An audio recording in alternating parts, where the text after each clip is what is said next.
Graph inequalities के ये जो चल रहा सीरीज, जिसमें आपको इस लेक्चर को देखने के लिए, जो आज की लेक्चर है बच्चे, आपको दो लेक्चर जो मैंने बनाया उसको देख लीजिएगा आप।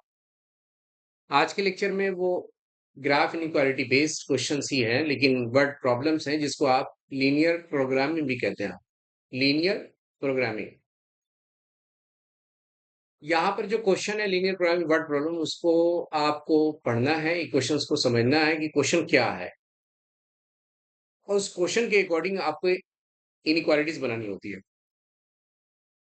ठीक है, इन इक्वेशंस बनाना होता है, और कभी कभी तो ग्राफ भी बनाना होता है। इन इक्वेशन बनाने के बाद ग्राफ होता है, लेकिन आपको ये जो सवाल सामने दिखाई दे रहा है वो सिर्फ इन इक्वेशन है। इन इक्वेशन का मतलब है कि ऐसे इक्वेशंस आपको बनाने हैं जिसमें लेस देन और मोर देन का साइन हो।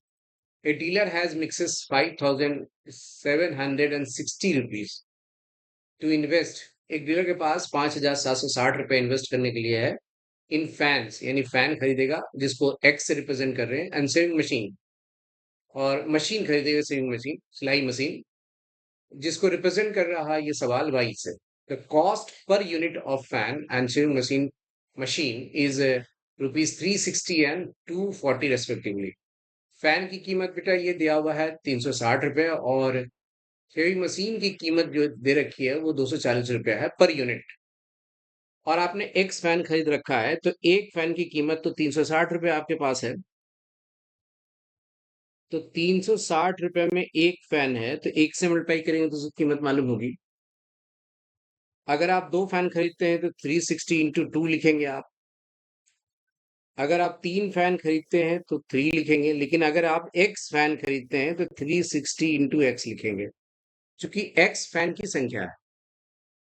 ठीक उसी तरह से 240 रुपया लिखेंगे, एक सेविंग मशीन की कीमत है, तो यहाँ पर आपके पास मशीन की कीमत है 240 रुपये एक की, तो वाई मशीन की कीमत होगा 240, और आपके पास 5060 रुपए, 5760 ही रुपए हैं, उससे ज्यादा पैसे हैं नहीं, तो आप उससे कम खर्च कीजिएगा या उसके बराबर, तो ये लेस देन होना चाहिए और इक्वल टू 5760 होना चाहिए। इसलिए कि आप इससे ज्यादा खर्च कर नहीं सकते हैं। आप या तो 5760 रुपये से कम खर्च करेंगे, या फिर पूरा पूरा खर्च करके आएंगे। ठीक है, तो ये इनक्वालिटीज इसका बनता है, और इसका ऑप्शन आपके पास दे रखा है बी ऑप्शन। हमारे हिसाब से इस ऑप्शन में एक चीज और होनी चाहिए, x is greater than equal to zero and y is greater than equal to zero. X चूंकि नंबर ऑफ फैन है, और नंबर ऑफ फैन कभी नेगेटिव नहीं हो सकता, एक फैन होगा या दो होगा। माइनस में फैन की संख्या नहीं हो सकती, और माइनस में शेविंग मशीन की संख्या भी नहीं हो सकती। तो हमारे हिसाब से इसके ऑप्शन में एक चीज और होनी चाहिए, x is greater than equal to zero and y is greater than zero. तो ये नहीं है तो कोई दिक्कत नहीं है, उससे आप बी ही लगाएंगे। लेकिन पूरा पूरा अगर आंसर आप देना चाहेंगे अपने तरफ से आप, तो आंसर ये पूरी होगी, x is greater than zero and y is greater than zero also, ये भी होनी चाहिए। क्योंकि कंडीशंस है कि एक्स फैन की संख्या है, और मशीन भी, सॉरी, वाई मशीन की संख्या है। Okay, next question. समझ आ गया होगा उम्मीद करते हैं। नेक्स्ट क्वेश्चन आइए। अब सवाल है, rule and regulation demand that. Rule and regulation यानी किसी कंपनी के अंदर रूल एंड रेगुलेशन डिमांड करता है that the employer should employ not more than 5 experienced, experience को डिनोट यहाँ भी कर रहा है एक्स से, एक्सपीरियंस है, टू वन फ्रेश वन, और फ्रेशर को डिनोट कर रहा है वाई से। वन फ्रेश वन का मतलब फ्रेशर है, fresh one that is fresher. तो आपके पास बेटे यहाँ पर आपके पास rule and regulations demand that the employer should, यानी owner should employ not more than 5, 5 से ज्यादा एक्सपीरियंस नहीं होगा, तो एक्सपीरियंस की संख्या लेस देन होनी चाहिए, not more then, not more then लिखा हुआ, तो 5 हो सकता है या 5 से कम होगा एक्सपीरियंस। एक फ्रेशर की कंपेरिजन में, एक fresher to one fresh one, and this fact can be expressed as. ठीक है, अगर आप इसे यहां से लेते हैं, आप यहां पर कम होनी चाहिए, यानी आपके पास अगर लेस देन 5 लगाते हैं आप यहाँ क्वेश्चन में, एक फ्रेशर के कंपैरिजन में एक्सपीरियंस की संख्या 5 से कम होनी चाहिए, लिखा हुआ है, सॉरी, एक फ्रेशर में। तो आप ऐसे लिखेंगे 5y, y फ्रेशर है और एक फ्रेशर आप रखेंगे, मतलब y की जगह 1 रखेंगे, तो एक्सपीरियंस की जो संख्या वो एक 5 होगी या 5 से कम होगी, that is less then.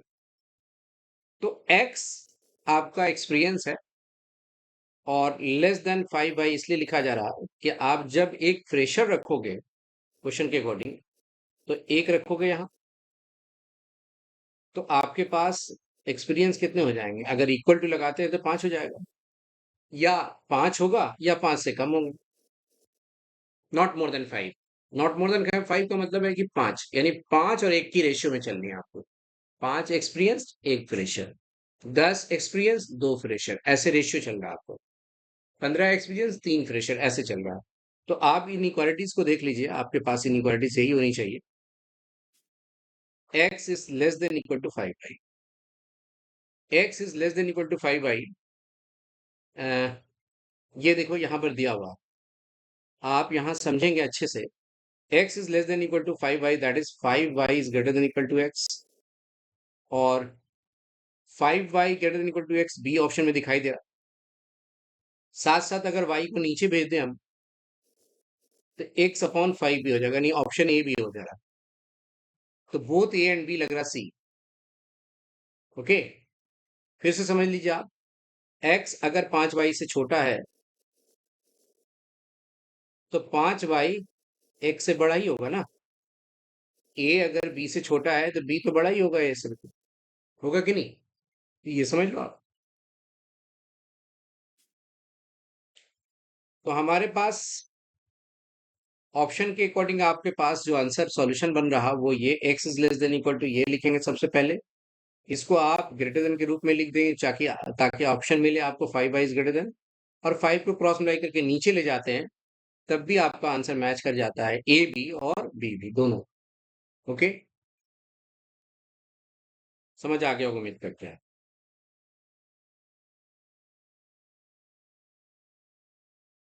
Next,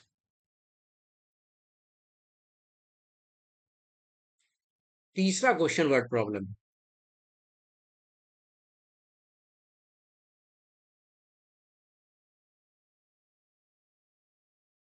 A firm makes two types of products. एक फर्म है जो दो तरह की प्रोडक्ट बना रही है, type A and type B. The profit on product A is rupees 20 each and that on product B is rupees 30 each. यानी ए की प्रोडक्ट जब बनती है तो एक पर प्रॉफिट होता है उससे 20 रुपए, और बी की प्रोडक्ट पर 30 रुपए है, हर एक पर एक पर। अब कितना ए बनता है प्रोडक्ट और कितना बी बनता है मुझे मालूम नहीं है, आपको लेट करनी होगी, आपको मानना होगा कि मान लो दो प्रोडक्ट अगर बनता है तो 40 रुपए की प्रॉफिट हो जाएगी, और बी प्रोडक्ट तीन बनते हैं तो 90 रुपीज की प्रॉफिट होगी, चूंकि एक पर आपको 30 रुपए है तो 3 यूनिट आपने बनाया होगा बी प्रोडक्ट को, उसको बेचा भी होगा मार्केट में, तो 30 रुपए एक पर मिला तो 90 रुपए हो जाएंगे, ऐसे समझ सकते हैं आप इसे। अगर आपके प्रोडक्ट की संख्या ए कितनी है, अगर ये 10 होगी तो एक पर 20 रुपए प्रॉफिट है तो 10 की प्रॉफिट 200 रुपए हो जाएगी। ये तो क्लियर हो रहा है सबको, कोई दिक्कत नहीं आ रही होगी उम्मीद करते हैं। Both types are both types of product कह सकते हैं आप are processed on three machines, M1 M2 and M3, and M3 होना चाहिए, एंड M3 लिख देते हैं, एंड, ठीक है, and M3। The time required the time required in hours by each product, हर एक प्रोडक्ट पर जो टाइम लेता है इन आवर्स, आवर्स में, and total time available in hours per week, एक सप्ताह में, एक प्रोडक्ट पर अवेलेबल आवर्स कितने per week on each machine, एक प्रोडक्ट नहीं मशीन पर दिया हुआ, ये टेबल बना हुआ है, इसका मतलब टेबल दे रखा है कि M1 मशीन पर आप 36 घंटे से ज्यादा नहीं चला सकते एक सप्ताह में, एक वीक में 36 घंटा अवेलेबल टाइम है, और अवेलेबल टाइम है बेटा तो उससे लेस देन ही लगाएंगे आप। ओके, लेस देन लगाएंगे, मोर देन लगा नहीं सकते क्योंकि मैक्सिमम टाइम है ये आपके पास। और उस 36 घंटे से कम में आप कितना प्रोडक्ट ए और कितने प्रोडक्ट बी आप बना सकते हैं, ये देखने वाली बात है। तो M1 मशीन पर दोनों प्रोडक्ट बनती है। अब प्रोडक्ट की संख्या एक कितनी बनी नहीं मालूम है, एक्स मान लो। तो आप एक्स मानोगे तो आपकी, अगर एक्स मानते हो तो 3x है कि नहीं। एक प्रोडक्ट पर 3 घंटे लगते हैं, अगर एक प्रोडक्ट पर 3 घंटे लेते हैं तो दो प्रोडक्ट पर 6 घंटे लगेंगे, 3 आवर्स होगा। 3 प्रोडक्ट पर 9 घंटे लगेंगे। और दूसरी मशीन पर भी एक प्रोडक्ट पर 3 घंटे लगते हैं, और ये मैंने 5 बना लिया, मान लो 5 चीजें बनाई बी प्रोडक्ट। तो 15 घंटे इसमें ले लिया और 9 घंटे इसमें ले लिया, तो 15 और 9 24, जो तब भी 36 से कम ही है। तो इस तरह से हम सोचते हैं कि हमने कितना प्रोडक्ट बनाया है मुझे मालूम नहीं है, तो सब मिलाकर के 36 से ज्यादा नहीं होना चाहिए। तो एक्स अगर प्रोडक्ट आप लेते हैं, ये प्रोडक्ट, तो 3x होगा और प्लस बेटा 3y होगा। और चूंकि अवेलेबल टाइम 36 है, उससे ज्यादा नहीं लेंगे, तो लेस देन इक्वल टू 36 होनी चाहिए। तो आपको कभी कभी ना एक्स से रिप्रेजेंट नहीं करता, एक्स को x1 से भी रिप्रेजेंट करते हैं हम हर जगह, मतलब ऐसा नहीं कि इस टॉपिक के अंदर, कहीं भी आप कर सकते हैं। 3x2 और less than equal to 36, less than होना चाहिए, यानी हर एक के लिए लेस देन ही आएगा। दूसरी बात है कि 3 कॉमन लेते हैं अगर आप, तो आपके पास बचेगा x1 plus x2 less than equal to 36। आप इसे कैंसिल भी कर सकते हैं, x1 plus x2 is less than equal to 12। ये ऐसे भी लिख सकते हैं आप, x1 plus x2 less than equal to 12 भी लिख सकते हैं आप, जो कि पहले ऑप्शन में दिखाई दे रहा है। x1 प्लस x2 देख लो, पहले ऑप्शन में है, दिखाई दे रहा है। दूसरे ऑप्शन में लेस देन है, यानी 5x प्लस 2, यानी दूसरे ऑप्शन में जब जाएंगे दूसरी मशीन पर, तो 5x प्लस 2y और लेस देन इक्वल टू 50 होगा, जो कि ऑप्शन में दिखाई दे रहा है आपको। इसको आप 5x1 प्लस 2x2 भी लिख सकते हैं, तो हाँ, है कि नहीं, समझ में आ रहा होगा। और तीसरी मशीन जो है, वो तीसरी मशीन पर आप जाएंगे तो 2x1 होगा प्लस 6x2 होगा, और लेस देन इक्वल टू 60 होनी चाहिए। ये भी लेस देन है या ग्रेटर देन है? हाँ, ये भी लेस देन है। पहले ऑप्शन में तो लग रहा कि पहले ही होना चाहिए, कि पहले ऑप्शन में सभी लेस देन है, ये भी लेस देन है, ये भी लेस देन है, ये भी लेस देन है। और x1 is greater than 0 and x2 is greater than 0। देखो मैंने बोला था अभी थोड़ी देर पहले कि x1 x है और x2 y है, और ये दोनों पॉजिटिव क्यों होनी चाहिए, ग्रेटर देन इक्वल टू 0, क्योंकि x क्या है, नंबर ऑफ यूनिट्स है, और नंबर ऑफ यूनिट प्रोडक्ट ए या प्रोडक्ट बी वो कभी नेगेटिव नहीं होता है। तो आंसर में ये जरूर होनी चाहिए कि x is greater than equal to 0 and y is greater than 0। चूंकि मैं x को x1 से रिप्रेजेंट कर रहा हूं यहाँ पर, या क्वेश्चन कर रहा है, और कहीं भी कर सकते हैं आप ऐसे, तो आप x को x1 लिख सकते हैं कहीं भी, और y को x2 भी लिख सकते हैं। तो पहला ऑप्शन करेक्ट हो गया, तो बाकी चेक करने की जरूरत नहीं है। ठीक है। दूसरे ऑप्शन में भी है लेस देन, नहीं ग्रेटर देन दे दिया, नहीं होगा। तीसरे ऑप्शन में लेस देन है, लेस देन है, लेस देन है, तीनों लेस देन है तीसरे ऑप्शन में। तीसरा भी होना चाहिए इसका मतलब, जब तीसरे ऑप्शन में भी है, तो 3x1 plus 3x2 is less then 60, and हाँ ऑलरेडी तीसरा भी होना चाहिए उस हिसाब से।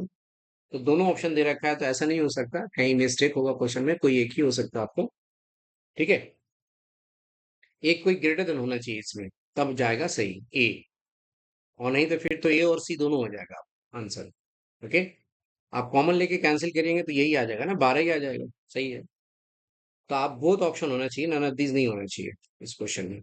एनीवे, हमें लग रहा है कि मैंने ही कुछ लिखने में कुछ ऑप्शन मिस्टेक कर दिया होगा, तो हो सकता है ये ग्रेटर देन हो। ठीक है, तो ऑप्शन यही लगाइएगा। क्वेश्चन लिखने में मैंने मिस्टेक किया होगा, ऑप्शन कहीं लेस देन से greater than, greater less than नहीं होना चाहिए, ग्रेटर देन होना चाहिए। ओके,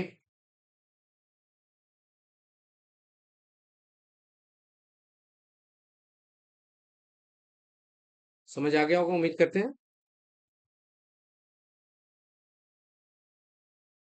अब ये क्वेश्चन है आपके सामने,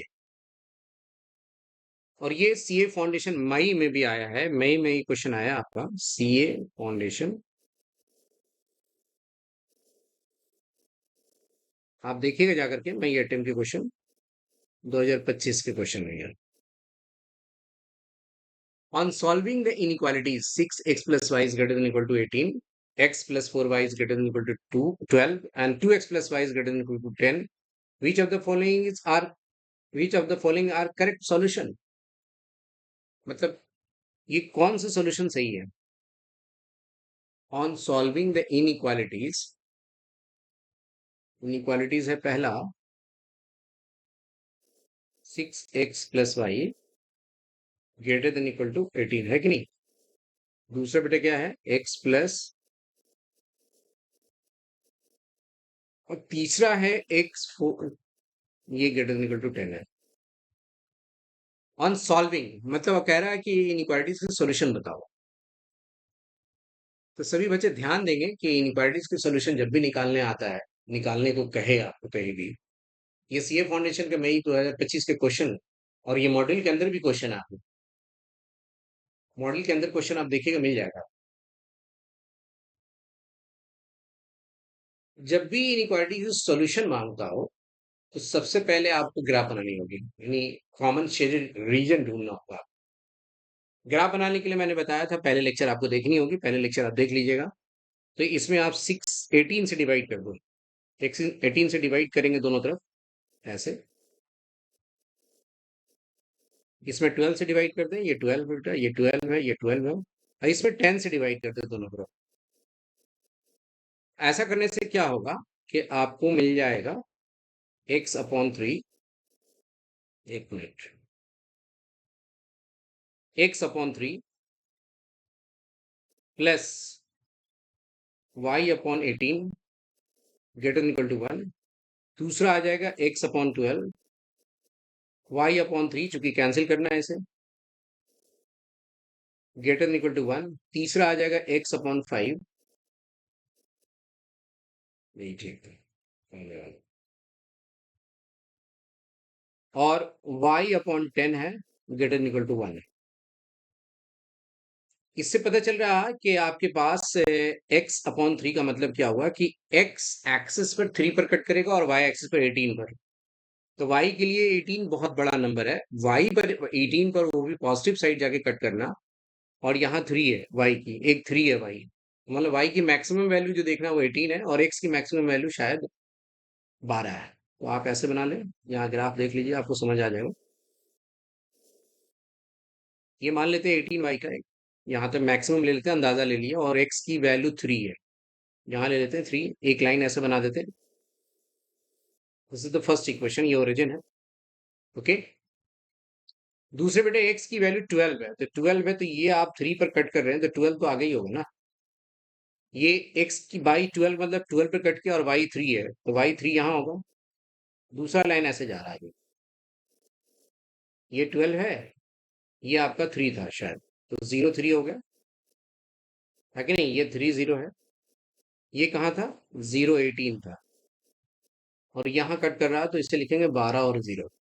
नाउ अब एक और पॉइंट, एक्स 5 पर कट कर रहा है, ओके, एक्स 5 पर कट कर रहा है, तो 3 और इसके बीच कहीं पर 5 होगी, है 3 और 12 के बीच ही होगा ना। y की वैल्यू 10 है, तो यहाँ पे 10 ले लो, y की वैल्यू 10। तो तीसरा लाइन हमने ऐसे खींचते हैं ताकि आपको समझ आ जाए, ये थर्ड लाइन है। अब आप देख रहे हैं तीनों से ग्रेटर देन है, ओके, ये ग्रेटर देन का साइन है, तो आप ओरिजिन की तरफ नहीं जाएंगे, ओरिजिन की तरफ शेडिंग नहीं करेंगे आप, ये ओरिजिन है, 0 0 है, और तीनों लाइन से बिलो है ओरिजिन, नीचे है, आप रखोगे तो सेटिस्फाई नहीं करेगा, तीनों तीनों फॉल्स हो जाएगा, तो आपकी शेडिंग सब ऊपर की तरफ जाएगी, यानी बेटे शेडिंग आप ऊपर तरफ जाएगा, ये शेडिंग होगा ऐसे ऊपर। तीनों लाइन कहता है मेरी नीचे की तरफ मत आना तुम, ठीक है, सारी शेडिंग ऊपर की तरफ जाएगी, ये होगा आपको। इस लाइन, ये दूसरा लाइन भी कह रहा है ऊपर जाओ, मतलब आप समझो कि ये कह रहा है कि ये एरो ऊपर जाओ, ये एरो ऊपर कह रहा है ऊपर जाओ, ये ऊपर जाओ, आप नीचे की तरफ मत जाओ। मैं ओरिजिन जो है, मैं जहां पर तीनों बिलो लाइन ओरिजिन है वो सेटिस्फाई नहीं करूंगा, देख लो आप यहाँ इनइक्वालिटी में रखो ना, x की वैल्यू 0, y की वैल्यू 0, बेटा 0 बड़ा है 12 से, तो सेटिस्फाई नहीं किया ना, तो 0 तो बड़ा होता है नहीं 12 से, छोटा होता है, तो ये शेडिंग एरिया हो गया, मतलब ये कॉमन शेडेड एरिया है, फिजिबल रीजन कहते हैं इसे आप। बाउंडेड नहीं है, चारों तरफ से घिरा नहीं है, सिर्फ बाउंडेड नहीं कर सकते आप इसे। बाउंडेड होगा तो चारों तरफ घिरा होगा, जैसे मान लो कि यहाँ पर कहीं बन जाता, यहाँ पर कहीं पे बन जाता, तब बाउंडेड होता, मतलब चारों तरफ से घिरा होता, तो अभी है नहीं, इसलिए हटा देते हैं,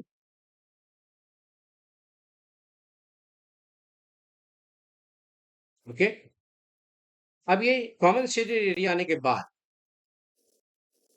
सॉल्यूशन जब भी मांगता हो ना, तो कट पॉइंट देखनी है आपको। कट पॉइंट का मतलब है कि जो बाउंडेड रीजन में कॉमन शेडेड एरिया के टच करता हुआ इंटरसेक्शन पॉइंट कौन है? ये है ए, ये है बी, इसका नाम लेते हैं, ये है टच करता हुआ इंटरसेक्शन, ये इंटरसेक्ट कर रहा है ना दो लाइन, यहाँ दो लाइन कट कर रहा है, यहाँ भी दो लाइन कट कर रहा है वाई एक्सिस से। तो आपके पास दो सॉल्यूशन मिल चुका है, एक बेटा 12 0 है और एक 0 18 है। अब आपको देखना ऑप्शन में 12 0 0 18 कहाँ है। बी ऑप्शन में है 0 18 और 12 0, और डी ऑप्शन में है। इसका मतलब है कि आप पहले तो काट दीजिए, ये नहीं होगा, ये और ये नहीं होगा, सी। अब बी और डी में कोई हो सकता है। अब ये कैसे पता चलेगा? अब पता चलेगा आपके पास बी से, चलिए 0 18 और 12 0 तो हो गया। अब 4 2 है। अब 4 2 जो है सॉल्व करनी पड़ेगी आप। जैसे ये पॉइंट बी है, अब ये पॉइंट बी है, तो ये कौन सा लाइन कट कर रहा है वो देखना होगा आपको। ये देखो, ये लाइन ऐसे जा रहा है, ये लाइन है आपका दूसरा, ये लाइन दूसरा है, और ये लाइन जो ग्रीन कलर का आ रहा है, ये तीसरा है। दोनों एक दूसरे को कट कर रहा है, तो बी पॉइंट हमने चूज किया। तो दूसरा इक्वेशन आपके पास कौन है, मैं डिटेल बता देता हूँ, वैसे तो ऑप्शन से बना देंगे। दूसरा इक्वेशन आपके पास है 2x plus y is equal to 10। 2x plus y is equal to 10। और तीसरा इक्वेशन आपके पास है, तीसरा इक्वेशन आपके पास है, नहीं ये तीसरा ही हो गया। दूसरा है आपका x+4y इज इक्वल टू 12।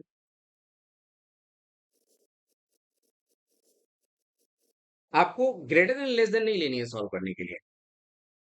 आप ये देखो सॉल्व करोगे, तो सॉल्व करने के लिए आपको x काटनी पड़ेगी, यहाँ पे 2 रख दो, क्योंकि तीसरा और दूसरा इक्वेशन, इसलिए ये आपका बेटा कितना है, तीसरा इक्वेशन है, ये दूसरा इक्वेशन। आप 2 से मल्टीप्लाई करेंगे तो इक्वेशन आ जाएगा 2x plus y is equal to 10, और 2 से मल्टीप्लाई करोगे तो 2x plus 8y is equal to 24। ये माइनस, ये माइनस, ये माइनस, ये कैंसिल। अब ये -8y में से एक वाई जाएगा तो -7y, और -24 में से 10 घटाएंगे तो -14। माइनस माइनस कैंसिल, y की वैल्यू 2 आ गई। अब y की वैल्यू 2 आ गई, तो किसी एक इक्वेशन में y की वैल्यू रख दो, पहले इक्वेशन में। जैसे ही 2 रखोगे तो 2x इज इक्वल टू 8 होगा, और कैंसिल होकर के x की वैल्यू कितने आ गए, 4। यानी आपके पास 4 2 आया है। अब 4 2 देखो है, भाई 4 2 भी है दोनों में। अब बात आएगी, इसका मतलब ही अच्छा चेक नहीं करना था इसको, कर लेना चाहिए आपको ये वाला लाइन चेक, क्योंकि ये तो 4 2 दोनों में है, कॉमन है, दोनों में तो 4 2 होगा ही। जो लास्ट चेक करना है 2 6 होगा या 0 7 होगा, ये देखना होगा, है कि नहीं। तो 2 6 कहाँ से, ये देखो लाइन, ये देखो लाइन, ये कौन सा लाइन जा रहा है, पहला, और ये तीसरा यहाँ कट कर रहा है, जहां पर ए हमने लिया पॉइंट। ठीक है, ए नहीं लिया कोई पॉइंट, मान लो यहाँ पर डी है, तो ए तो लिख चुके हैं यहाँ। ये कोई पॉइंट है, ये पहला लाइन है, और ये ग्रीन वाला तीसरा लाइन है। तो पहला लाइन यहाँ पर कौन है, पहला लाइन है 6x+y is equal to 18।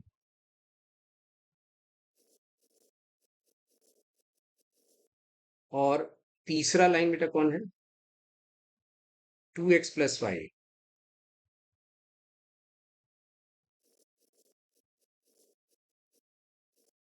2x+y is equal to 10।